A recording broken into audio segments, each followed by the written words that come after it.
Hello दोस्तों, welcome to main point study. So आज हम करने वाले हैं भारत में राष्ट्रवाद, क्लास 10th के इतिहास का चैप्टर है और आज हम करने वाले हैं इसके मोस्ट इंपॉर्टेंट क्वेश्चन। मैं बार बार मोस्ट के बोल रहा हूँ क्योंकि आप देखोगे तो हर क्वेश्चन के आगे 2014, 15, 16, 17, 13, दिल्ली, फॉरेन, ऑल इंडिया, मतलब ये सारे के सारे वो क्वेश्चन है जो किसी ना किसी बोर्ड एग्जाम में आए हुए हैं। तो इससे ज़्यादा इंपॉर्टेंट तो कुछ होने नहीं वाला। एक एक क्वेश्चन आपको करना, याद रखना। बोर्ड में अगर आपको तैयारी करनी है, आपको पता ही है कि 2-3 चैप्टर ही आ रही है इतिहास के बोर्ड के अंदर, तो अगर उनकी अच्छे से प्रैक्टिस करनी है तो आपको ये क्वेश्चन करने ही करने पड़ेंगे। ठीक है, एक भी क्वेश्चन मिस नहीं करना है, इससे बाहर कुछ नहीं आने वाला। ओके। और एक और बात यार, ये मैं पूरा का पूरा चैप्टर विद नोट्स समझा चुका हूँ पहले, लिंक आपको नीचे डिस्क्रिप्शन में मिल जाएगा। एमसीक्यू की भी वीडियो अपलोड कर चुका हूँ, 1 मार्क्स के क्वेश्चन वहाँ से आपके क्लियर हो जाएंगे। वो वीडियो ज़रूर देख के आना जिसमें मैंने चैप्टर एक्सप्लेन करा है। क्यों? क्योंकि यार ये सारे के सारे क्वेश्चन का आंसर है ना, मैं आपको नोट्स के अंदर ही दिखाऊंगा। ठीक है, तो अगर आपने पहले से वीडियो देख रखी होगी तो आपको आंसर पहले से पता होगा। ठीक है, और आपको कॉन्फिडेंस आएगा, जी हाँ हमको आता है। ठीक है, तो लिंक आपको नीचे डिस्क्रिप्शन में मिल जाएगा।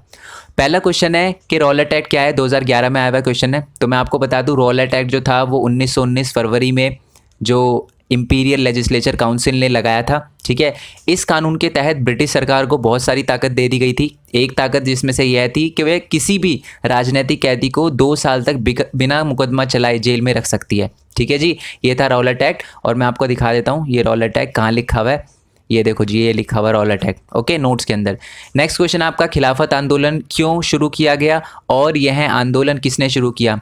ठीक है, पहले तो मैं आपको बता दूं ये आंदोलन किन किन ने शुरू किया। गांधी जी, मोहम्मद अली, शौकत अली, ये 3 जो गांधी जी थे वो तो अलग थे, मोहम्मद अली, शौकत अली 2 भाई थे।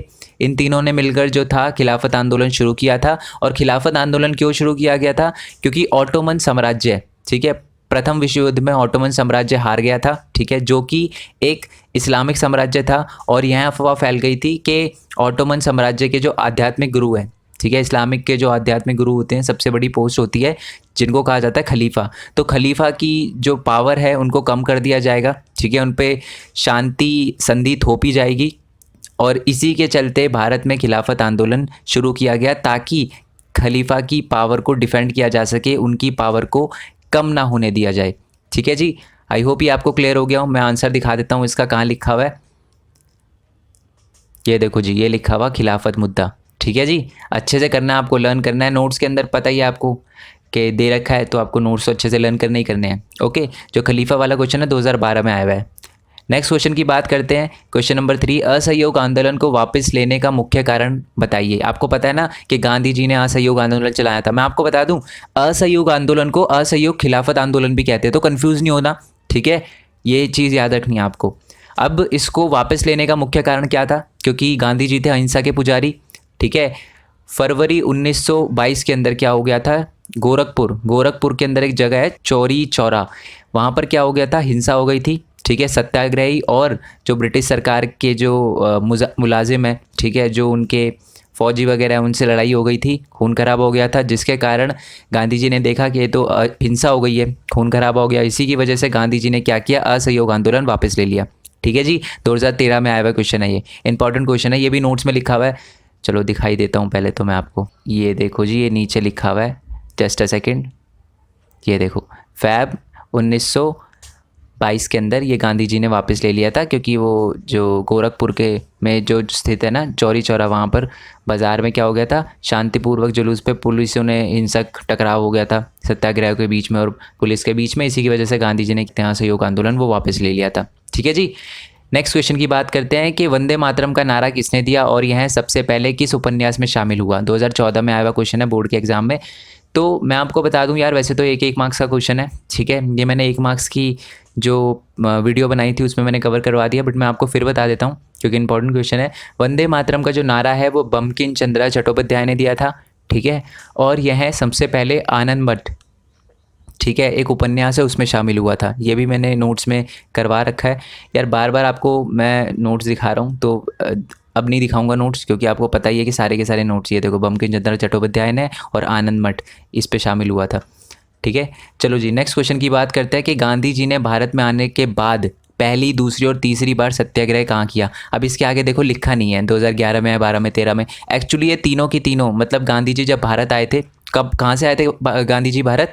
गांधी जी साउथ अफ्रीका से आए थे भारत के अंदर। साउथ अफ्रीका में क्या हो गया था कि दक्षिण अफ्रीका जिसे कहा जाता है, वहाँ पर क्या हो गया था, रंग भेद की नीति चलती थी। काले लोगों के साथ जो डार्क लोग थे उनके साथ बहुत भेदभाव होता था, तो गांधी जी ने वहाँ पर सत्याग्रह चलाया। ठीक है, सत्याग्रह का क्या मतलब होता है?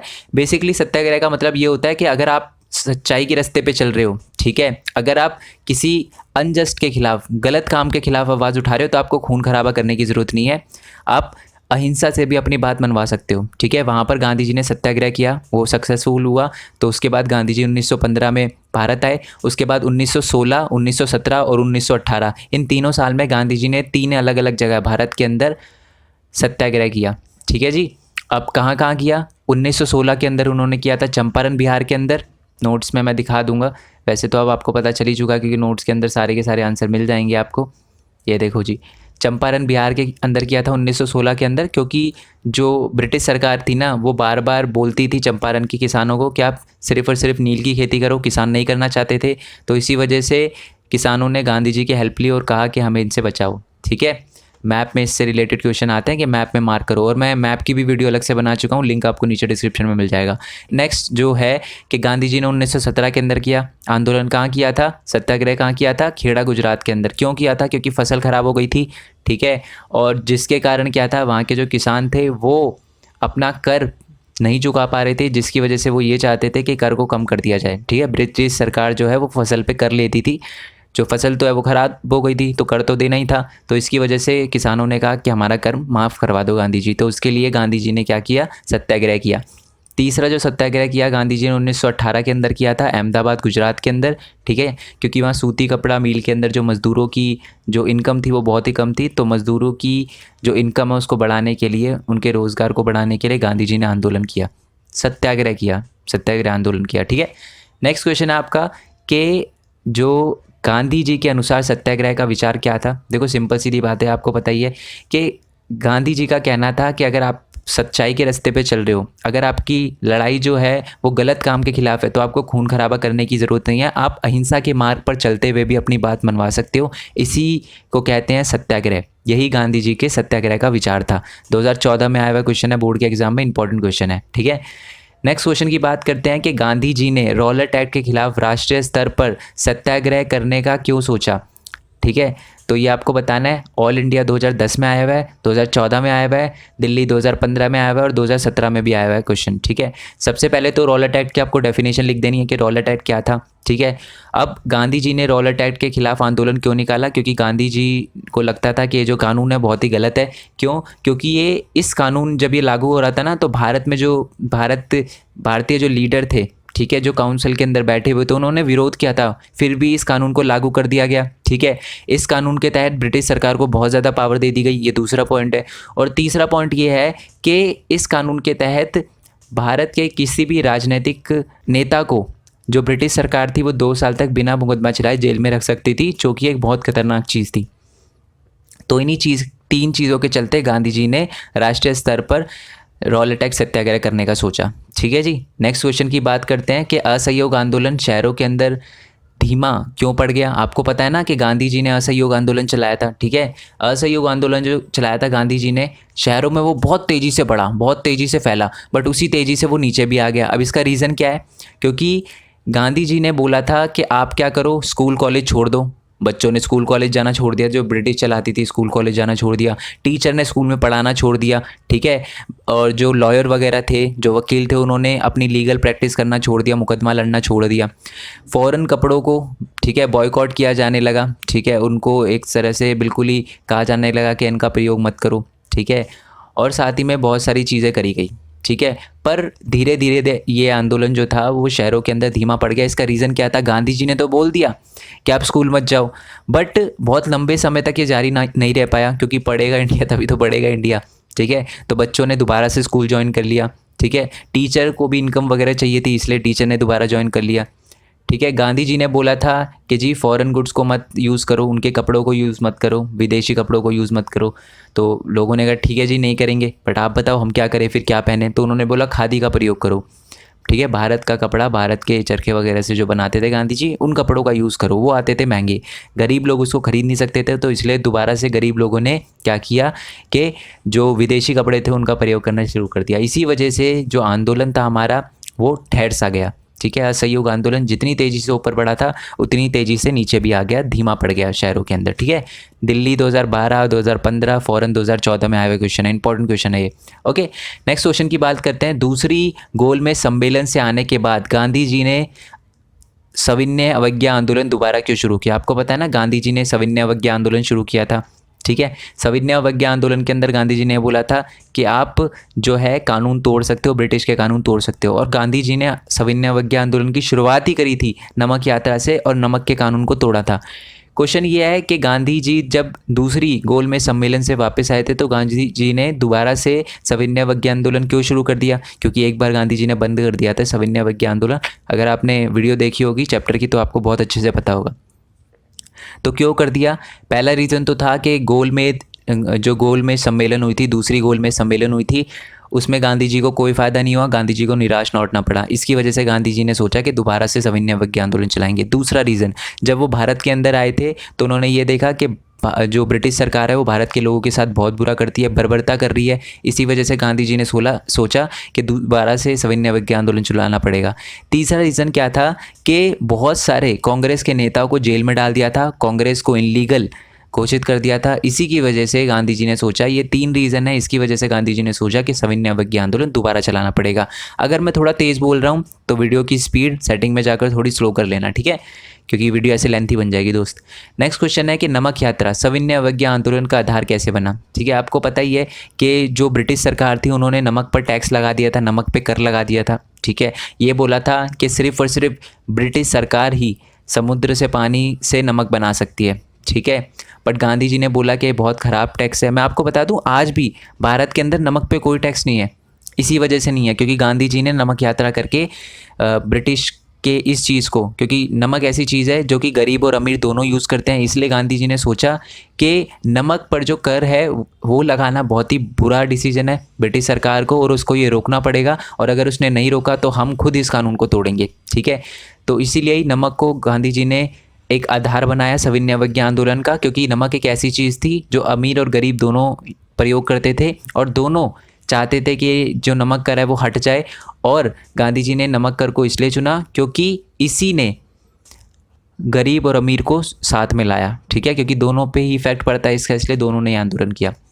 नेक्स्ट क्वेश्चन है कि सविनय अवज्ञा आंदोलन में औद्योगिक श्रमिकों ने कैसे भाग लिया है? जो सविनय अवज्ञा आंदोलन चला था, नमक टैक्स वगैरह को ना देना और नमक कर को तोड़ना, ठीक है, नमक बनाना समुद्र के पानी से उबाल के, ये सारा का सारा और कानून तोड़ने में एक औद्योगिक श्रमिकों का क्या पार्ट था, यानी औद्योगिक जो उद्योगों में काम करते थे उन श्रमिकों ने कैसे पार्ट लिया सविनय अवज्ञा आंदोलन में?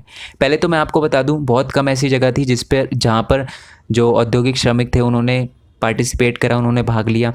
क्यों? क्योंकि जो औद्योगिक श्रमिकों की डिमांड थी ना वो कांग्रेस पूरी नहीं कर रही थी, ठीक है। मैं आपको बताऊंगा क्यों नहीं कर रही थी। क्योंकि जो उद्योगों के जो मालिक थे, ठीक है, जो उद्योगपति थे ना, वो उद्योगपति सविनय अवज्ञा आंदोलन को चलाने के लिए कांग्रेस पार्टी को पैसे देते थे, ठीक है।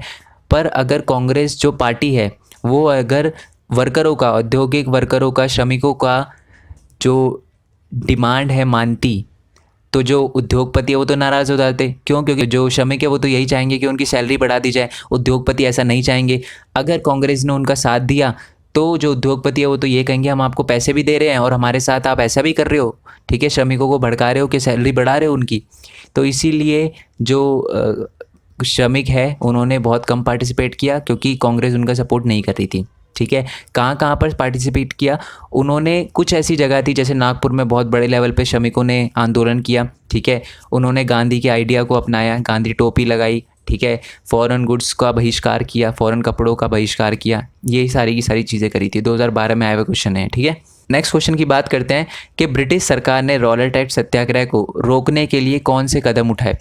तो आपको पता ही है कि गांधी जी ने रॉलेट एक्ट सत्याग्रह चलाया था, ठीक है। रॉलेट एक्ट सत्याग्रह को रोकने के लिए क्या निर्णय लिया या क्या जो कह सकते हैं उसको, क्या क्या कदम उठाए ब्रिटिश सरकार ने, तो मैं आपको बता दूं कि ब्रिटिश सरकार ने क्या किया था, मार्शल लॉ लगा दिया था। अब ये मार्शल लॉ क्या होता है कि उस टाइम एक जनरल डायर था, ठीक है, उसी को सारी की सारी पावर दे दी थी ब्रिटिश सरकार ने जो मार्शल लॉ लगाया था। तो मार्शल कानून के तहत क्या थी कि जनरल डायर को, जो मिलिट्री का लीडर था, जो सेना का लीडर था, उसको बहुत ज़्यादा ताकत दे दी गई। और तब क्या हुआ कि 13 अप्रैल 1919 में क्या हुआ था कि बैसाखी का मेला लगा हुआ था जलियांवाला बाग के अंदर। बहुत सारे लोग जो थे वो गांव से अमृतसर के जलियांवाला बाग में इकट्ठा होने आए थे बैसाखी का मेला देखने के लिए। लोगों को नहीं पता था कि मार्शल लॉ लगा हुआ है, ठीक है। और इसी वजह से क्या हुआ था, जलियांवाला बाग में बहुत सारे लोग इकट्ठा हो गए थे। अब जनरल डायर ने क्या किया, सारे के सारे गेट को बंद करवा के लोगों पे ओपन फायर करवा दी, ठीक है। बहुत सारे लोग मारे गए और इसी दिन को जलियांवाला बाग हत्याकांड के रूप में भी जाना जाता है। और आज, यानी अगर मैं इस साल की बात करूं तो आज उस घटना को 101 साल हो चुके हैं, ठीक है जी। ये भी 2011 में आया था, 12 में आया था ऑल इंडिया में। ये क्वेश्चन बहुत ज़्यादा इंपॉर्टेंट है, ओके। उसके बाद ये जब जलियांवाला हत्याकांड हुआ तो इसके बाद बहुत सारे लोगों ने क्या किया, बहुत सारे नॉर्मल लोगों ने, इंडिया के लोगों ने इसके खिलाफ आवाज़ उठाई, बट उनको ब्रिटिश सरकार ने दबा दिया, सेना ने दबा दिया। जो जो आंदोलन करता इसके खिलाफ बोलता उनको पकड़ा गया, उनकी जो नाक थी वो ज़मीन पे रगड़वाई गई, उनको क्रॉल करने के लिए बोला गया, रेंगने के लिए बोला गया, सलाम करने के लिए बोला गया ब्रिटिश जो ऑफिसर थे उनको, ठीक है। तो बहुत बुरा हुआ। तो ये सारी की सारी चीज़ें जो थी, ये सारे के सारे स्टेप जो थे, ये सारे के सारे जो कदम थे वो उठाए ब्रिटिश सरकार ने हमारे रॉलेट एक्ट सत्याग्रह को कुचलने के लिए, ठीक है। नेक्स्ट क्वेश्चन है, सविनय अवज्ञा आंदोलन में दलितों के सीमित सहयोग का क्या कारण था। सविनय अवज्ञा आंदोलन में जो दलित थे उन्होंने बहुत कम पार्टिसिपेट करा। क्यों ऐसा करा उन्होंने, देखो जो कांग्रेस सरकार थी ना उस समय, उसके अंदर बहुत सारे सनातनीज थे। सनातनीज यानी हाई क्लास हिंदू जिनको बोला जाता है, ठीक है, ब्राह्मण थे वो सारे के सारे, और वो दलितों से थोड़ा सा अलग रहना चाहते थे। मेरे कहने का मतलब वो दलितों की डिमांड को पूरा नहीं करना चाहते थे, बहुत भेदभाव करते थे दलितों के साथ, ठीक है। जबकि गांधी जी की सोच ऐसी नहीं थी, ओके।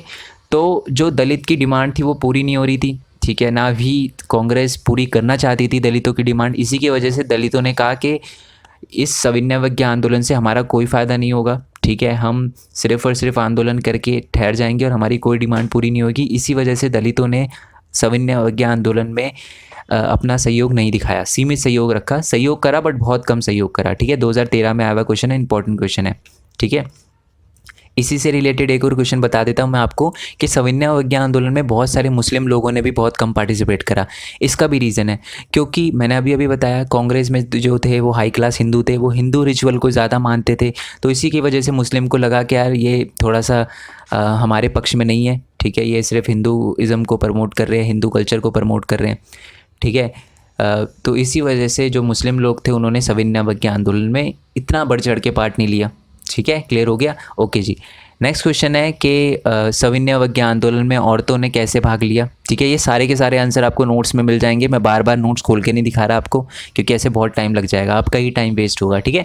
तो सविनय अवज्ञा आंदोलन में औरतों ने कैसे भाग लिया, मैं आपको बता दूं, जो सविनय अवज्ञा आंदोलन की शुरुआत जो हुई थी वो नमक कर को तोड़ के हुई थी। तो औरतों ने भी क्या किया था, नमक कर को तोड़ा था, प्रोटेस्ट वगैरह करे थे और जिसको कहते हैं मार्च वगैरह करे थे, ठीक है, आंदोलन वगैरह में बहुत बढ़ चढ़ के पार्टिसिपेट करा था।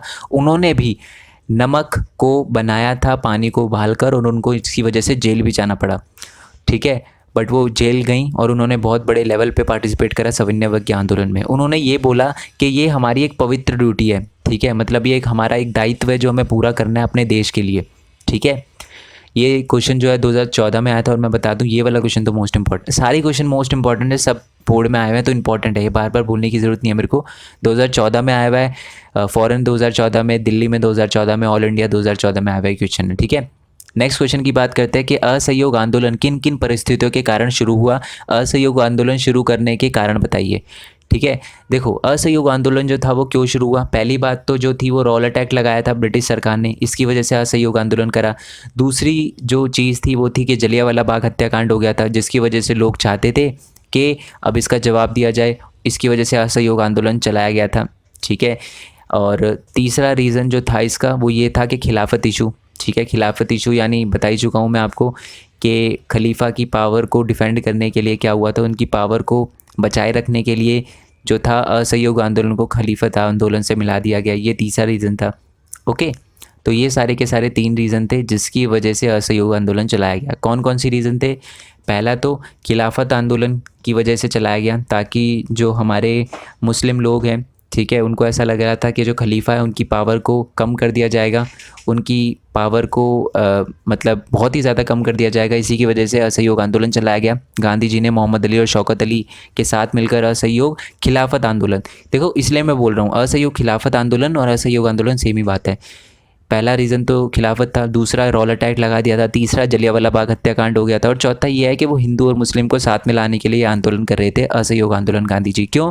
क्योंकि जब रॉलेट एक्ट सत्याग्रह करा था ना गांधी जी ने, तो एक बात नोटिस करी कि बहुत ज़्यादा कम पार्टिसिपेशन है मुस्लिम का, तो इसलिए गांधी जी ने सोचा कि अगर मुस्लिम को भी अपने साथ लाना है, दोनों मिलकर अगर कोई बड़ा आंदोलन चलाएंगे तो पूरे भारत में फैलेगा। इसी की वजह से गांधी जी ने क्या किया, हिंदू और मुस्लिम को साथ में लाने के लिए असहयोग आंदोलन किया। ठीक है, उसमें गांधी जी ने मुस्लिम के लिए खिलाफत को इंक्लूड कर दिया था असहयोग आंदोलन में, और हिंदुओं के लिए स्वराज को। तो ये दोनों की दोनों चीज़ें को लेकर असहयोग आंदोलन चलाया जा रहा था। नेक्स्ट क्वेश्चन है, ये भी 2015 में आया हुआ है। नेक्स्ट क्वेश्चन है, ये भी 2015 में आया हुआ है ये वाला क्वेश्चन भी, कि जलियांवाला बाग हत्याकांड की व्याख्या कीजिए। सबसे पहले जलियांवाला बाग हत्याकांड का जब भी क्वेश्चन आए तो पहले आपको रॉलेट एक्ट बताना है, उसके बाद आपको बताना है डेट से रिलेटेड कि 13 अप्रैल 1919 को, ठीक है, अमृतसर में क्या था, मार्शल लॉ लगा दिया गया था, जलियांवाला मेला लगा हुआ था, जलियांवाला बाग के अंदर मेला लगा हुआ था बैसाखी का, बहुत सारे लोग गांव से आ रहे थे, उनको जलियांवाला बाग में बैसाखी का मेला वगैरह देखना था। ठीक है, और उन लोगों को नहीं पता था कि यहाँ मार्शल लॉ लगा हुआ है। ठीक है, तो जब उनको पता चलने से पहले ही उनको मार दिया गया, क्योंकि जो जनरल डायर था, ठीक है, उसने सारे के सारे गेट को क्लोज़ करवा दिया जलियांवाला बाग के, और वहाँ पर गोलियाँ चलवा दी, और कहा जाता है कि आज भी वहाँ की मिट्टी लाल है खून से। तो आप सोच ही सकते हो कि कितनी बर्बरता हुई थी उस टाइम। ठीक है, ये भी 2015 में आया हुआ क्वेश्चन है, और मैं बता दूं जलियांवाला बाग से रिलेटेड तो क्वेश्चन आपको आने के बहुत ज़्यादा चांस है, क्योंकि 101 साल हो चुका है। तो इस चीज़ को देखकर दोबारा से बताना बहुत ज़्यादा ज़रूरी है कि ब्रिटिश ने हमारे साथ कितना बुरा किया। तो ये वाला क्वेश्चन आपके एग्जाम में आ सकता है, बहुत ज़्यादा इंपॉर्टेंट है। नेक्स्ट क्वेश्चन है कि प्रथम विश्व युद्ध के दौरान भारत में आई क्या क्या परेशानी थी। तो प्रथम विश्व युद्ध के दौरान जो था वो ब्रिटिश सरकार पार्ट थी, किसका पार्ट थी, फर्स्ट वर्ल्ड वॉर का पार्ट थी। इसी वजह से उन्होंने क्या किया कि बहुत सारे लोगों को, इंडिया के लोगों को गांव से जबरन भर्ती करवाया गया, ठीक है, फ़ौज के अंदर। दूसरा उन्होंने क्या किया था, अलग अलग टाइप के कर लगा दिए थे। एक इनकम टैक्स, आय कर भी लगा दिया था उन्होंने। ठीक है, जो दाम थे वो बहुत ज़्यादा बढ़ गए थे, बहुत ज़्यादा अकाल पड़ गया था, खेती हमारी बहुत ज़्यादा ख़राब हो गई थी, क्योंकि जो ब्रिटिश सरकार थी वो पूरा अपना प्रथम विश्व युद्ध पे फोकस कर रही थी। तो ये सारी की सारी चीज़ें जबरन भर्ती कराया गया, और अलग अलग टाइप के कर लगाए गए, आयकर को लगाया गया। ठीक है, हमारी जो अर्थव्यवस्था है वो बिल्कुल चरमरा गई। ठीक है, चीज़ों के दाम बहुत तेज़ी से बढ़े, और साथ में अकाल भी आ गया था, खेती वगैरह ख़राब हो गई थी। वो माना जाता है कि बहुत सारे लोग, 12 से 13 मिलियन लोग मारे गए थे। जनसंख्या जो गणना हुई थी उससे हमें पता चलता है। ओके, नेक्स्ट क्वेश्चन है, असहयोग आंदोलन भारत के शहरों में कैसे फैला। आपको पता ही है कि असहयोग आंदोलन में भारत के शहरों में जो लोग थे उन्होंने कैसे पार्टिसिपेट करा। शहरों में जो बच्चे रहते थे, स्कूल जाते थे, उन्होंने ब्रिटिश सरकार के स्कूल में जाना छोड़ दिया। टीचर ने ब्रिटिश जो इंस्टीट्यूशन थे उनमें पढ़ाना छोड़ दिया, और जो वकील थे उन्होंने वकालत करना छोड़ दिया। ओके, इसी के साथ साथ बहिष्कार किया गया फ़ॉरेन के कपड़ों का, ठीक है, विदेशी कपड़ों का। ठीक है, विदेश की जो शराब की दुकानें थी उन पे पिकेटिंग, यानी उनके आने जाने पर रोक लगा दी गई। ओके, और बहुत बड़े लेवल पर असहयोग आंदोलन चला था शहरों के अंदर। यही सारी की सारी जो चीज़ें थी, और मैं आपको बता दूं कि जो विदेशी कपड़े थे उनको जलाया भी गया था। ये सारी की सारी चीज़ें करी गई थी, ऐसे शहरों के लोगों ने पार्टिसिपेट करा था असहयोग आंदोलन में। बट मैंने आपको बताया था पहले भी कि असहयोग आंदोलन के अंदर क्या था, जैसे शहरों के अंदर ये आंदोलन ऊपर चढ़ा उसी तरीके से नीचे भी गिर गया। ठीक है, यानी ये जो असहयोग आंदोलन है वो बहुत धीमा पड़ गया था शहरों के अंदर। अब आप मेरे को कारण बताओगे कि क्या क्या कारण थे। ऊपर मैंने बताया था, आपको कमेंट बॉक्स में आंसर लिखना है। और यार आपसे रिक्वेस्ट है कि हिंदी मीडियम वाले बच्चों से खास करके यार वीडियो को शेयर करो। ठीक है, हर एक बच्चा अपने स्टेटस पे लगाओ। क्यों लगाओ? क्योंकि यार जब इंग्लिश के बच्चे बोलते हैं तो मैं इंग्लिश में बना देता हूँ, फिर बहुत सारे बच्चे हिंदी के भी बोलते हैं। ठीक है, तो आप बहुत सारे बच्चे इंग्लिश के हैं तो इसकी वजह से वो थोड़ा ज़्यादा प्रेशर डालते हैं। फिर मेरे को भी लगता है यार ज़्यादा बच्चे इनके हैं तो इंग्लिश के हैं तो मेरे को उनके लिए भी करना चाहिए, बट फिर हिंदी के बच्चों की भी बहुत ज़्यादा डिमांड आती है। तो मैं बस हिंदी वाले बच्चों से ये बोलना चाहूँगा कि यार मैं नहीं, मैं अपनी बात नहीं कर रहा, आपको कोई भी यूट्यूब चैनल दिखता है, ठीक है, कोई भी, पहली बात तो आपको हिंदी में कम इसलिए दिखते हैं क्योंकि जो है हिंदी वाले बच्चे सपोर्ट नहीं करते। मेरे कहने का मतलब वो वीडियो शेयर नहीं करते, तो आप वीडियो शेयर करा करो, ठीक है। कहीं भी मिले, मेरी नहीं, कोई भी वीडियो मिले जो आपको लगता है यार आपके लिए मेहनत कर रहा है, कहीं ना कहीं आपको उसकी वीडियो से फ़ायदा हो रहा है, तो उसकी वीडियो ज़रूर शेयर करा करो, ठीक है। तो मैं भी आपसे रिक्वेस्ट करूँगा ये वीडियो शेयर करो, क्योंकि मेरे को भी पता चलेगा यार हिंदी के बच्चे हैं मेरे पास बहुत ज़्यादा, तो मेरे पे भी प्रेशर रहेगा कि यार मेरे को ज़्यादा से ज़्यादा हिंदी का भी कंटेंट बनाना है, समझ रहे हो। क्योंकि इंग्लिश के बच्चे तो फिर बहुत ही, कोई भी हिंदी की वीडियो अपलोड करता हूँ तो फिर कमेंट भर देते हैं वो कि सर इंग्लिश में भी करो, इंग्लिश में भी करो। बट हिंदी के बच्चे जो हैं ऐसा कम थोड़ा सपोर्ट देखने के लिए मिलता है। इसी वजह से मैं आपसे रिक्वेस्ट करूँगा कि आप ज़्यादा से ज़्यादा वीडियो शेयर करें करो, ठीक है। और आपको पता है ये तो वैसे भी मोस्ट इंपॉर्टेंट वीडियो, तो इसको तो शेयर करना ही करना है, ठीक है जी, ओके। नेक्स्ट क्वेश्चन की बात करते हैं कि सविनय अवज्ञा आंदोलन के सफल ना होने का कारण बताइए। पहली बात तो ये है कि कांग्रेस के बहुत सारे नेता जो थे, ठीक है, वो बहिष्कार नहीं करना चाहते थे इलेक्शन का, चुनाव का, ठीक है। इसी वजह से उन्होंने पार्टी भी बनाई थी, याद है ना, मोतीलाल नेहरू जी ने और CR दास ने पार्टी बनाई थी, ठीक है। वो आंदोलन का बहिष्कार नहीं करना चाहते थे, इसी वजह से असहयोग आंदोलन जो था वो सफल नहीं हो पाया। पहला सविनय अवज्ञा आंदोलन सफल नहीं हो पाया, ये था पहला रीज़न, ठीक है। क्योंकि जब गांधी जी ने तो बोला था जी बिल्कुल ही त्याग दो, ठीक है, असहयोग भी करो, मतलब उनकी बातें भी मत मानो और साथ में कानून भी तोड़ो, ठीक है। सविनय अवज्ञा आंदोलन में गांधी जी ने ये बोला था, ठीक है।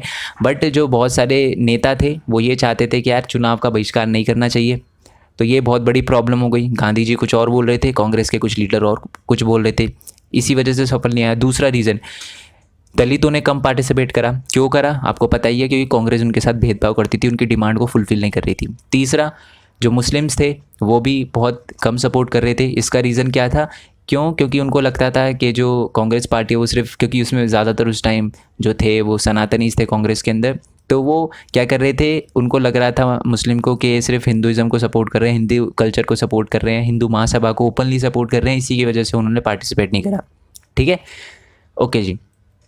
नेक्स्ट क्वेश्चन है हमारा क्वेश्चन नंबर 20, ये 2013 में आया हुआ क्वेश्चन है, ओके। नेक्स्ट क्वेश्चन की बात करते हैं कि गांधी जी ने सविनय अवज्ञा आंदोलन की शुरुआत करने के लिए नमक को ही क्यों चुना, स्पष्ट करें। 2017 में आया हुआ क्वेश्चन है। तो गांधी जी ने सविज्ञा आंदोलन की शुरुआत करने के लिए नमक को इसलिए चुना क्योंकि नमक एक ऐसी चीज़ थी जिसको गरीब और अमीर दोनों यूज़ करता था, ठीक है, और दोनों को इस नमक कर से बहुत ज़्यादा तकलीफ थी, ठीक है। तो गांधी जी ने नमक को इसलिए चुना क्योंकि यही चीज़ जो थी नमक, वो अमीर और गरीब लोगों को दोनों को साथ मिला सकती थी, ठीक है जी, क्लियर हो गया, ओके जी। नेक्स्ट क्वेश्चन की बात करते हैं कि व्यावसायिक वर्ग या उद्योगपति ने सविनय अवज्ञा आंदोलन में कैसे भाग लिया, भूमिका बताइए, मतलब व्यावसायिक वर्ग की भूमिका बताइए। ये क्वेश्चन 2017 में आया हुआ, ऑल इंडिया में 2014 में, दिल्ली के 2010 में, CBSE 2017 में, ऑल इंडिया 2015 में, दिल्ली 2014 में।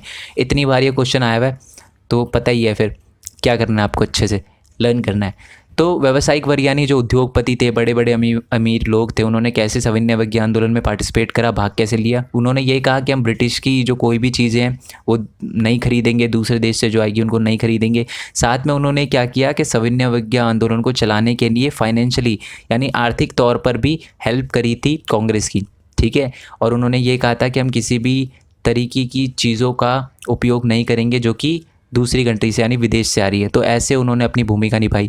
और इससे रिलेटेड आपको कुछ फैक्ट भी लिखने हैं, जैसे कि एक बहुत बड़े उद्योगपति थे जिनका नाम था पुरुषोत्तम दास ठाकुर, उनके बारे में बताना, एक फ़िक्की के बारे में भी बताना। अब फ़िक्की क्या है, फ़िक्की अगर आपने वीडियो देखी होगी तो आपको पता होगा, FICCI फ़िक्की क्या है और उसकी फुल फॉर्म नीचे मेरे को कमेंट बॉक्स में बताना आप, ठीक है जी, वेट करूँगा मैं आपके आंसर का। नेक्स्ट क्वेश्चन जो है, नेक्स्ट क्वेश्चन है 23, ये भी क्वेश्चन 2012 में आया हुआ है, ठीक है। क्वेश्चन क्या है कि संपन्न किसानों ने सविनय अवज्ञा आंदोलन में कैसे भाग लिया। अब ये संपन्न किसान कौन थे, ज़्यादातर संपन्न किसान कौन थे, यूपी के जाट और जो अपने गुजरात है, गुजरात के पटीदार्स, जो अमीर जो किसान या संपन्न किसान होते थे ना गुजरात के अंदर, उनको पटीदार्स बोला था। 1 मार्क्स का मोस्ट इंपॉर्टेंट क्वेश्चन, ठीक है, और ये आया भी है, 1 मार्क्स का पटीदार्स के बारे में पूछा गया है, ठीक है। तो इन लोगों ने क्या किया कि सविनय अवज्ञा आंदोलन में भाग लिया। कैसे भाग लिया, उन्होंने ये बोला कि हम ब्रिटिश का कर वगैरह नहीं देंगे, ठीक है, और ब्रिटिश से किसी भी तरीके का रिलेशन नहीं रखेंगे। और ये भी क्या करते थे, संपन्न किसान अमीर होते थे तो ये भी क्या करते थे, आर्थिक तौर पर सविनय अवज्ञा आंदोलन में भाग लेते थे और उनको पैसे वगैरह प्रोवाइड करते थे, ठीक है। अब इन्होंने ऐसा क्यों किया, क्वेश्चन ये आता है क्योंकि उन्होंने ऐसा पार्ट क्यों लिया, भाग क्यों लिया, क्योंकि जो ब्रिटिश सरकार थी वो बहुत ज़्यादा कर लेती थी, ठीक है, और ज़्यादातर जो अमीर किसान थे वो अपनी चीज़ें जो थी, अपनी जो फसल थे वो बाहर जाकर बेचते थे, दूसरी कंट्री में बेचते थे। बट जो व्यापार था वो बहुत ज़्यादा ठप पड़ गया था, जिनकी वजह से वो अच्छा खासा पैसा नहीं कमा पा रहे थे, जिसकी वजह से वो जो टैक्स है वो भी नहीं दे पा रहे थे। बट जो हमारी ब्रिटिश सरकार थी वो बार बार प्रेशर डाल रही थी, जिसकी वजह से जो संपन्न किसान थे उन्होंने सविनय अवज्ञा आंदोलन में पार्टिसिपेट लिया, भाग लिया, ठीक है, कि हम चाहते हैं कि जो टैक्स है वो बिल्कुल कम कर दिया जाए, ब्रिटिश सरकार बहुत ज़्यादा टैक्स कम कर दे या बिल्कुल टैक्स ही ना ले, ठीक है। ऐसे इसीलिए उन्होंने पार्टिसिपेट करना सविनय अवज्ञा आंदोलन में। और उन्होंने क्या किया कि ब्रिटिश से क्या किया, चीज़ें वगैरह ख़रीदना बंद कर दिया और उनका सपोर्ट लेना बंद कर दिया, और साथ में उन्होंने ये भी बोला कि हम फाइनेंशियली यानी आर्थिक तौर पर सविनय अवज्ञा आंदोलन को चलाने में कांग्रेस की हेल्प करेंगे, ठीक है। नेक्स्ट क्वेश्चन, और इम्पॉर्टेंट क्वेश्चन है कि 3 कारण बताइए जिसकी वजह से गोदाम पहाड़ियाँ यानी जो आंध्र प्रदेश के अंदर है गोदाम पहाड़ियाँ की जनजातियाँ है ना, जो जंगलों में रहती है जनजातियाँ, आदिवासी जनजातियाँ ने आंदोलन क्यों किया, ठीक है। 3 कारण बताइए जिसकी वजह से गोदाम हिल्स की पहाड़ियों पर रहने वाले जनजातियों ने, या जिनको हम आदिवासी बोल सकते हैं, उन्होंने आंदोलन क्यों किया। आपको याद होगा मैंने आपको बताया था अलौरी सीताराम राजू के बारे में, ठीक है, वो इसी से रिलेटेड है, ठीक है। अब हुआ क्या था कि जो जनजातीय जंगलों के अंदर रहती थी, आदिवासी लोग जंगलों के अंदर रहते थे, ब्रिटिश सरकार ने बोल दिया था कि आप जंगलों में नहीं जा सकते, ठीक है। दूसरी बात, उनके ट्रेडिशन को, उनके कल्चर को, उनकी संस्कृति को बहुत ज़्यादा हानि हो रही थी इससे, ठीक है। तीसरी बात है कि जो ब्रिटिश सरकार है वो गोदाम हिल्स में रहने वाले जो भी जनजातियाँ थी ना, उनसे बेगार करवाते थे, यानी फ्री में काम करवाते थे।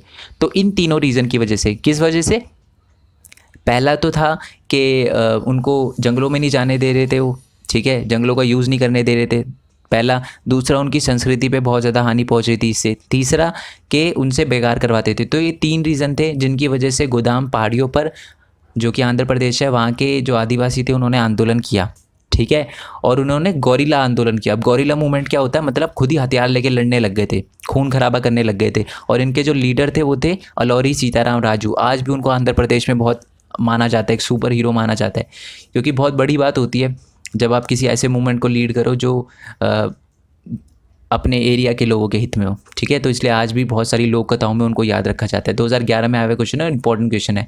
अलौरी सीताराम राजू को बाद में फिर क्या था कि एग्जीक्यूट कर दिया गया, उनको फांसी दे दी गई थी ब्रिटिश सरकार द्वारा इसी वजह से। ओके, नेक्स्ट क्वेश्चन है क्वेश्चन नंबर 25। सत्याग्रही किसी भी जंग को अहिंसा से जीत सकते हैं, उदाहरण सहित बताइए। 2010 में आया हुआ है, फॉरन 2010 में आया हुआ क्वेश्चन है। अब इसमें वही लिखना है कि पहले बात तो अहिंसा का मतलब क्या होता है, ठीक है। अहिंसा या सत्याग्रह का मतलब क्या होता है। सत्याग्रह का मतलब होता है कि बिना खून खराबे के अपनी बात को मनवाना। अगर आप सही हो तो आपको मतलब हिंसा करने की, खून खराबा करने की ज़रूरत ही नहीं है। तो ये बोलना था गांधी जी का। अब इन्होंने जो लाइन लिखी हुई है वो ये लिखे हुए है, सत्याग्रह किसी भी जंग को अहिंसा से जीत सकते हैं। अब ऐसी कौन सी 3 जंगें थी जो अहिंसा से जीती गांधी जी ने? वही 1916 में चंपारण बिहार के अंदर, 1917 के अंदर जो खेड़ा गुजरात के अंदर, और 1918 के अंदर जो अहमदाबाद गुजरात के अंदर। ये 3 जो इंसिडेंट थे ना, ये तीनों के बारे में आपको लिखना है। ओके, नेक्स्ट क्वेश्चन आपका जो आया है 2011 में। क्वेश्चन क्या है कि डॉक्टर भीमराव अंबेडकर ने दलित वर्ग के लोगों की स्थिति में सुधार करने के लिए क्या कदम उठाए। पहली बात तो आपको पता होना चाहिए, डॉक्टर भीमराव अंबेडकर जो थे वो खुद दलित समाज से आते थे। बहुत ही मुश्किलों से और बहुत ही कठिनाइयों का सामना करके वो इतनी बड़ी पोस्ट पे पहुँचे थे, ठीक है। अब उन्होंने क्या क्या किया दलित वर्गों के लिए। पहली बात तो उन्होंने दलित वर्गों के लिए एक अलग से जो है दलित वर्ग एसोसिएशन बनाया, ठीक है। और उन्होंने कहा कि दलितों को भी राइट देने चाहिए, ओके। और उन्होंने दूसरी गोल में सम्मेलन हुई थी ना, याद है ना, जहाँ से गांधी जी को उदास लौटना पड़ा था। उन्होंने ये भी डिमांड रखी थी गांधी जी के सामने कि दलितों को क्या दो, पृथक निर्वाचन मंडल। अब ये बहुत इंपॉर्टेंट क्वेश्चन है, पृथक निर्वाचन मंडल क्या होता है। पृथक निर्वाचन मंडल का मतलब क्या होता है, अगर एक एरिया में दलित लोग ज़्यादा रहते हैं ना, तो दलित बंदा ही खड़ा होगा उस सीट पर, यानी उस एरिया पर दलित बंदा ही इलेक्शन के लिए खड़ा होगा, और वोट भी सिर्फ और सिर्फ दलित लोग ही देंगे। मेरे कहने का मतलब, अगर 90% लोग एक एरिया के अंदर दलित रहते हैं ना, तो जो लीडर खड़ा होगा वो भी दलित होगा, और लोग जो वोट देंगे वो भी दलित लोग ही वोट देंगे। जो 10% लोग हैं ना, बाकी वो वोट नहीं दे सकते। ये कहना था भीमराव अंबेडकर जी का। जो बात गांधी जी को चुभी, गांधी जी ने बोला नहीं यार ऐसे तो हमारा देश टूट जाएगा। गांधी जी ने अनशन किया, बाद में भीमराव अम्बेडकर जी ने उनकी बात मान ली और गांधी जी और भीमराव अम्बेडकर ने दोनों ने मिलकर दलितों के लिए एक पूना पैक्ट 1932, आज आप देखते हो ना रिजर्वेशन वगैरह, तो ये उस टाइम करी गई थी। ठीक है, पूना पैक्ट 1932 में एक कानून लाया गया जिसमें इलेक्शन के अंदर, ठीक है, और लोकसभा के अंदर एससी और एसटी के लिए सीट रिजर्व कर दी गई, सीट आरक्षित कर दी गई। ठीक है, मतलब क्या किया गया कि एक एरिया के अंदर अगर दलित की ज़्यादा पॉपुलेशन है तो वोट तो सारे देंगे, बट जो पर्सन खड़ा होगा वो दलित ही होगा। ठीक है, क्लियर हो गया। तो भीमराव अम्बेडकर ने दलितों के लिए क्या किया, पहले तो उनके लिए एक दलित वर्ग एसोसिएशन बनाई। ठीक है, दूसरी बात है उन्होंने पृथक निर्वाचन मंडल की बात करी, बट बाद में पृथक निर्वाचन मंडल पे जो है गांधी जी ने आवाज़ उठाई और इसी की वजह से पृथक निर्वाचन मंडल का जो आइडिया था वो भीमराव अम्बेडकर जी ने छोड़ दिया और पूना पैक्ट की जो एडवाइस थी जो गांधी जी ने दी थी वो मान ली। ठीक है, नेक्स्ट क्वेश्चन है कि गांधी जी ने सविनय आंदोलन यानी नमक यात्रा शुरू करने से पहले 31 जनवरी 1930 को लॉर्ड इरविन यानी जो वायसराय थे उस टाइम के, वो एक पत्र लिखा था। गांधी जी ने उस पत्र में किस प्रकार की मांग रखी, गांधी जी ने नमक कर को एक महत्वपूर्ण मांग क्यों बताया। पहली बात, जो गांधी जी ने नमक यात्रा शुरू करी थी ना, उससे पहले गांधी जी ने एक लेटर लिखा था लॉर्ड इरविन को, वायसराय था उस टाइम का यानी ब्रिटिश का सबसे बड़ा लीडर था, उसको लेटर लिखा था। उसमें 2 प्रकार की मांगे उठाई थी गांधी जी ने। पहली मांग जो थी वो थी सब लोगों के लिए, ठीक है, जो कि सबकी मांगे थी, ठीक है, जो कि सब वर्ग के लिए थी, जैसे कि नमक कर को हटाना, ठीक है, अमीर गरीब सब के लिए थी वो मांग, है ना। और दूसरी मांगे जो थी वो एक विशेष वर्ग के लिए थी, जैसे कि जो जंगलों में रहने वाले लोग हैं उनको ये ना बोला जाए कि आप जंगलों में ना रहो और पेड़ वगैरह मत काटो, ये मांग रखी गांधी जी ने। और साथ में जो संपन्न किसान थे उनके लिए गांधी जी ने ये डिमांड रखी कि उनसे जो है टैक्स वगैरह भी ना लिया जाए। तो ये सारी की सारी डिमांड थी, यानी 2 टाइप की डिमांड थी जो गांधी जी ने लिखी उस पत्र में। पहली जो सब वर्गों के लिए थी और दूसरी जो डिमांड थी वो विशेष वर्गों के लिए थी। तो ये 2 टाइप की डिमांड रखी। और गांधी जी ने नमक कर को ही क्यों चुना, नमक कर को ही महत्वपूर्ण डिमांड क्यों बताया, क्योंकि नमक कर जो था वो बहुत ही बर्बरता वाला कर था और जो नमक था वो सभी यूज़ करते थे, अमीर गरीब। इसीलिए गांधी जी ने बताया कि ये नमक कर को हटाना बहुत ज़्यादा ज़रूरी है और इसी वजह से गांधी जी ने नमक को चुना, क्योंकि नमक अमीर और गरीब दोनों यूज़ करते थे और दोनों ने इसके खिलाफ आवाज़ उठाई थी और यही चीज़ थी जो पूरे भारत को एक कर सकती थी। ठीक है, ऑल इंडिया 2013 में आया हुआ क्वेश्चन है। ओके, नेक्स्ट क्वेश्चन की बात करते हैं कि नमक यात्रा की विशेषता बताइए। आपको पता ही है नमक यात्रा की विशेषता।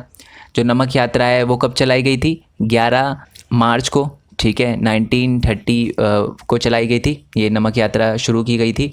ओके, और 6 अप्रैल और 1930 पे ये जो यात्रा थी वो ख़त्म हुई थी। अब ये नमक यात्रा गांधी जी ने साबरमती से लेकर कहाँ तक चलाई थी, दांडी तक चलाई थी। ठीक है, और उन्होंने 24 दिन लगाए थे, 240 मील का रास्ता था, यानी गांधी जी एक दिन में 10 मील चलते थे। ठीक है, और जहाँ भी रुकते थे गांधी जी ये बताते थे कि ब्रिटिश को कैसे रोका जाना चाहिए, अहिंसा के मार्ग का मतलब क्या होता है, ये सारी की सारी चीज़ें गांधी जी बताते थे। ठीक है जी, और गांधी जी ने जो नमक यात्रा है वो अपने 78 वॉलंटियर्स के साथ, ठीक है, जो उनके बहुत ही प्रिय थे उन लोगों के साथ मिलकर चलाई थी उन्होंने। ठीक है, नेक्स्ट क्वेश्चन आपका 29 के बागानों में काम करने वाले मजदूरों ने गांधी जी के असहयोग आंदोलन में स्वराज की गलत व्याख्या करी, स्पष्ट करें। अब देखो जी, गांधी जी ने जब असहयोग आंदोलन चलाया था ना, तो गांधी जी के असहयोग आंदोलन का बहुत सारे लोगों ने अपनी तरफ से मतलब निकाल लिया। अब ये पहले तो मैं बागान के बारे में बता देता हूँ। बागान में ना एक लॉ होता था, एक कानून जो लगाया था ब्रिटिश सरकार ने, वो था इनलैंड इमिग्रेशन एक्ट। एक बार मैं देख लेता हूँ कि उसको हिंदी में क्या कहते हैं, just a second. Inland immigration act, हाँ जी, इसको इंग्लिश में भी इनलैंड, हिंदी में भी इनलैंड इमिग्रेशन एक्ट कहते हैं।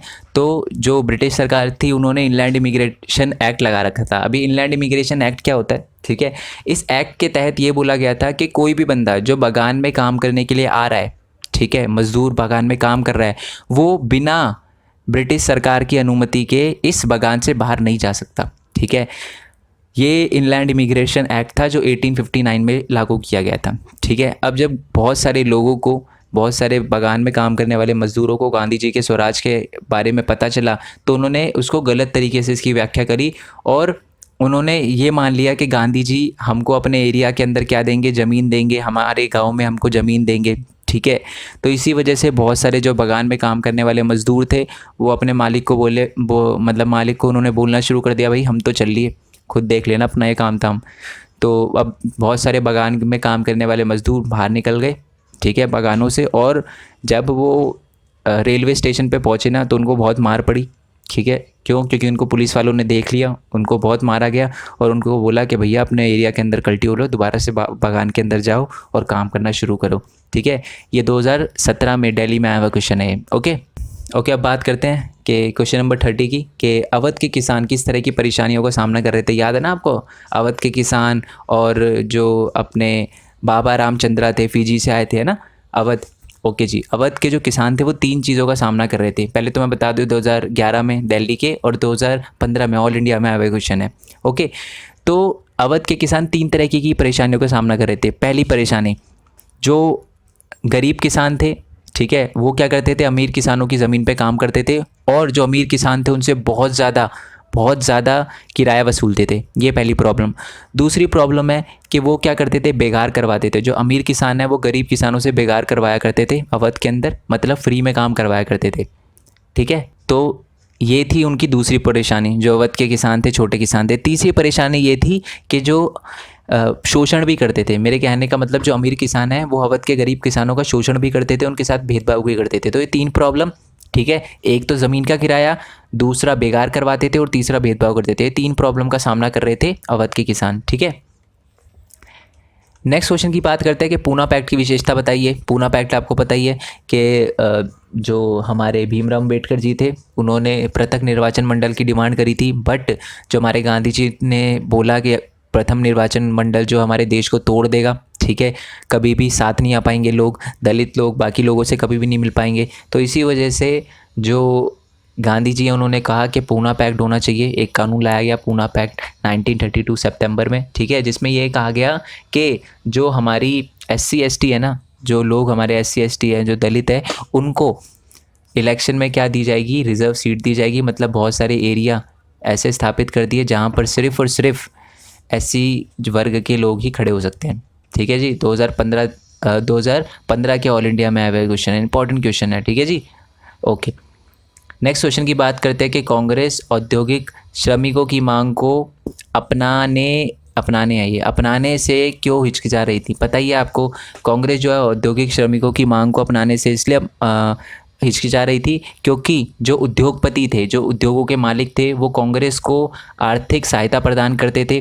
किस लिए? सविनय अवज्ञा आंदोलन चलाने के लिए। और अगर जो कांग्रेस है वो औद्योगिक श्रमिकों की मांग को पूरा करते तो जो उद्योगपति है वो कांग्रेस से नाराज़ हो जाते। तो इसलिए कांग्रेस ने सोचा कि अभी हमें पैसे चाहिए सविनय अवज्ञा आंदोलन को चलाने के लिए, तो इसलिए उन्होंने औद्योगिक श्रमिकों की मांग को थोड़ा साइड ही कर दिया, ठीक है, उनको पूरा नहीं किया। ओके, तो ये रीज़न था जिसकी वजह से कांग्रेस ने औद्योगिक श्रमिकों की मांग को पूरा नहीं किया। 2015 में आया हुआ क्वेश्चन है। लास्ट क्वेश्चन और मोस्ट इंपॉर्टेंट क्वेश्चन है ये भी कि असहयोग आंदोलन और सविनय अवज्ञा आंदोलन से कैसे अलग था। मतलब असहयोग आंदोलन और सविनय अवज्ञा आंदोलन में डिफरेंस बताइए। पहले तो मैं आपको बता दूं, असहयोग आंदोलन में ये बोला गया था कि आपको ब्रिटिश के साथ सहयोग नहीं करना, ठीक है, उनकी बात नहीं माननी। पर सविनय अवज्ञा आंदोलन में ये बोला गया था कि आपको सहयोग तो नहीं करना, साथ में कानून भी तोड़ना है, ठीक है। नमक कर तोड़ा गया था, नमक कानून तोड़ा गया था, है ना। तो पहला पॉइंट तो ये हो गया। दूसरी बात है कि असहयोग आंदोलन में क्या था, शांतिपूर्वक आंदोलन किया गया। बट दूसरी तरफ जो सविनय अवज्ञा आंदोलन था उसमें क्या किया गया था कि कानून वगैरह तोड़े गए थे और बहुत जगह पर वो हिंसक भी हो गया था, ठीक है। ये डिफरेंस था असहयोग आंदोलन और सविनय अवज्ञा आंदोलन में, ठीक है जी। एक और पॉइंट बता देता हूँ कि सविनय अवज्ञा आंदोलन में सिर्फ और सिर्फ असहयोग करने के लिए बोला गया था, बॉयकॉट करने के लिए बोला गया था, शांतिपूर्वक था। बट सविनय अवज्ञा आंदोलन में असहयोग भी करने के लिए बोला गया था, प्लस कानून को तोड़ने के लिए भी बोला गया था। सविनय अवज्ञा का मतलब भी यही होता है कि कानून को तोड़ना, ठीक है। तो आई होप ये वीडियो आपको अच्छी लगी हो। वीडियो अच्छी लगी हो तो शेयर करना यार, ज़्यादा से ज़्यादा शेयर करना, दूसरे लोगों तक पहुंचनी चाहिए वीडियो। चैनल को सब्सक्राइब करना और मेरे दूसरे चैनल का लिंक दे रखा है डिस्क्रिप्शन के अंदर, उसको ज़रूर सब्सक्राइब करना और नोटिफिकेशन बेल दबाना। एक तरह से उसको बैकअप चैनल ही ले सकते हो, क्योंकि आपने देखा बहुत सारे अब चैनल हैक हो रहे हैं, तो मैं नहीं चाहता यार मेरे को दोबारा से जीरो से स्टार्ट करना पड़े। तो आपसे रिक्वेस्ट रहेगी कि वीडियो को शेयर तो करना और साथ में उस चैनल को सब्सक्राइब करना और नोटिफिकेशन बेल दबाना, ठीक है यार। सो आप नोट्स के लिए मतलब ये जो मैंने चैप्टर का जो नोट्स है वो टेलीग्राम चैनल पे जाके डाउनलोड कर सकते हो, नहीं तो जो वीडियो दे रखी है ना डिस्क्रिप्शन में, उसके डिस्क्रिप्शन में उन वीडियो के डिस्क्रिप्शन के अंदर भी नोट्स का लिंक दे रखा होगा, जीपी लिंक में दे रखा होगा। जीपी लिंक कैसे डाउनलोड करना है आपको पता ही होगा, ठीक है। नहीं पता तो उसकी भी वीडियो मैंने डिस्क्रिप्शन में दे रखी है कि कैसे जीपी लिंक से नोट्स डाउनलोड करते हैं। ओके जी। और साथ ही में एमसीक्यू वगैरह की, मैप की, और साथ में जो बाकी चैप्टर हैं, ठीक है, हर बुक के, वो भी मैं अपलोड कर चुका हूँ। लिंक आपको नीचे डिस्क्रिप्शन में मिल जाएगा, ठीक है यार।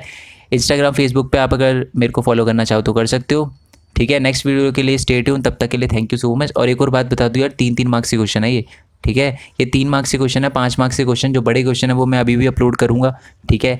क्यों? क्योंकि यार ऐसे बहुत ज़्यादा बड़ी बन जाती है अगर मैं कोई 5 मार्क्स का क्वेश्चन भी इसमें इंक्लूड कर देता, ठीक है। तो इसलिए मैंने सोचा अलग वीडियो बनाऊंगा, ठीक है। और मैं नहीं चाहता था कि कोई भी क्वेश्चन छूट जाए, इसलिए मैंने 3 मार्क्स की वीडियो अलग बनाई है और 5 मार्क्स की अलग बनाऊंगा, ठीक है यार। सो नेक्स्ट वीडियो के लिए स्टे ट्यून, तब तक के लिए थैंक यू सो मच। जय हिंद, जय भारत, वंदे मातरम।